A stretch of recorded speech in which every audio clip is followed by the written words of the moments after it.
Lyca production சுபாஷ் கரன் வழங்கும் super star Rajinikanth, Vishnu Vishal மற்றும் விக்ராந்த் நடிப்பில் டைரக்டர் ஐஸ்வர்யா ரஜினிகாந்த் தயாரிப்பில் இசை புயல் ஏஆர் ரஹ்மான் இசையில் உருவாகியுள்ள லால் சலாம் திரையரங்குகளில் வெற்றிகரமாக ஓடிக்கொண்டிருக்கிறது. மாண்புமிகு உறுப்பினர் செங்கோட்டையன்.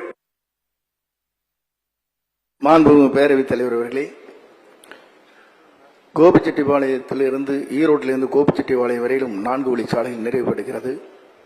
புறவழிச்சாலைகள் அமைக்கப்பட வேண்டும் என்ற கோரிக்கை 2018 ஆய்வுப் பணிகள் முடிவிட்டு இப்போது அரசின் பரிசீலனை இருக்கிறது.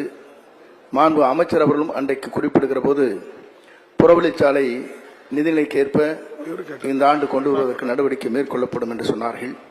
ஆனால் அரசிடத்திலிருந்து வந்திருக்கின்ற கடிதம் புறவழிச்சாலை தற்காலிகமாக நிறுத்தப்பட்டிருக்கிறது என்ற ஒரு கடிதம் 2 நாட்களுக்கு முன்னாலே வந்திருக்கிறது.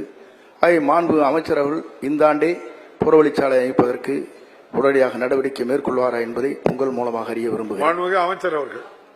மாண்புமிகு பேரவைத் தலைவர்களே, அவர் இந்த திட்ட அறிக்கை விரிவான 2017 அந்த திட்ட அறிக்கையை தயார் செய்ய வேண்டும் என்று ஒரு 19 லட்சம் ரூபாய் பணம் ஒதுக்கப்பட்டு அந்த அறிக்கையெல்லாம் தயார் செய்யப்பட்டது. அந்த புறவழிச்சாலை என்று எடுத்துக்கொண்டால் 8.90 கிலோமீட்டர் அந்த புறவழிச்சாலை. அந்த நிலை இருக்கிற பொழுதே தமிழ்நாடு சாலை மேம்பாட்டு திட்டத்தின் செயலாக்கத்திற்கு அது எடுத்துக் கொள்ளப்பட்டு அது 4 வழிச்சாலையாக ஆக்க வேண்டும் என்று அதற்கு பின்னால் தான் ஒரு முயற்சி எடுக்கப்பட்டு ஈரோட்டில இருந்து அவர் சொல்லுகிற அந்த சாலை வரை 4 வழிச்சாலையாக இப்ப விரிவுபடுத்துகிற பணியிலே ஈடுபட்டிருக்கிறார்கள். இப்ப 4 வழிச்சாலை போகிற பொழுது போக்குவரத்து கூடுமான வரைக்கும் அதிலே போவதற்கு ஒரு வாய்ப்பு உண்டு. புறவழிச்சாலை எதுக்கு நகரத்துக்கு அமைக்கிறோம்? நகரத்தில் நிறைய வண்டிகள் வாகனங்கள் போறது நெரிசல் ஏற்படுகிறது.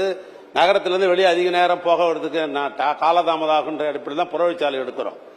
அது 4 ஏற்கனவே இருக்கிறதா 10 மீட்டர் 5 மீட்டர் இருக்குது. இப்ப 4 வழிச்சாலையாக எடுக்கணும்னு முடியும். நான் சொல்றது கேட்டப்படும் தலையாட்டேன். 4 வழிச்சாலை ஆன உடனேயே அது முடிவு பெற்ற உடனே வண்டிகள் போகிற போது ஒரு கணக்கு எடுப்போம், மறுபடியும் எடுப்போம். அது இல்ல புறவழிச்சாலை மீண்டும் தான் ஆரம்பிக்க வேண்டிய ஒன்றிய சூழ்நிலை ஏற்படுமே. ஆனால் ஏற்கனவே அதுக்கு திட்ட மதிப்பு எல்லாம் தயார் செய்யப்பட்டு நிலம் கையகப்படுத்துவதற்காக முதலமைச்சர் அவர்கள் 60 கோடி ரூபாய் அதற்காக பணம் ஏற்கனவே ஒதுக்கி வச்சிருக்கிறோம். சாலை போடுவதற்கு 96 கோடி ரூபாய் பணம் ஒதுக்கப்பட்டிருக்கிறது. ஆனா இதுக்கு மத்தியில இந்த 4 வழிச்சாலை போன உடனே இதுல என்ன போக்குவரத்து செறிவு இருக்குன்னு பார்த்தா புறவழிச்சாலை எடுக்க முடிய இது 4 வழிச்சாலைக்கு பணத்தை செலவு பண்ணிட்டு அப்புறம் நிலத்துக்கு 60 கோடி ரூபாய் கொடுத்து புறவழிச்சாலைக்கு நிலத்தையும் கையகப்படுத்த போக்குற பொழுது இங்க டவுனுள்ள போறதுக்கு ஆள் இல்லாத போயிடும், வண்டிக்கு போறதுக்கு ஆள் இல்லாத போயிடும், மொத்த வண்டி அப்படி போயிடும். அதனால இந்த 4 வழிச்சாலை முடிஞ்ச உடனேயே போக்குவரத்து செறிவு எடுத்துட்டு ஏற்கனவே ஒதுக்கப்பட்ட பணத்தில் நில எடுத்து கட்டாயம் பண்ணுவோம். அதனால போக்குவரத்து முதல்ல முடிவு பண்ணி அடுத்த நாள் ஜியோ போடுறோம். லைகா புரொடக்ஷன் சுபாஷ் கரன் வழங்கும் சூப்பர் ஸ்டார் ரஜினிகாந்த், விஷ்ணு விஷால் மற்றும் விக்ராந்த் நடிப்பில் டைரக்டர் ஐஸ்வர்யா ரஜினிகாந்த் தயாரிப்பில் இசை புயல் ஏஆர் ரஹ்மான் இசையில் உருவாகியுள்ள லால் சலாம் திரையரங்குகளில் வெற்றிகரமாக ஓடிக்கொண்டிருக்கிறது.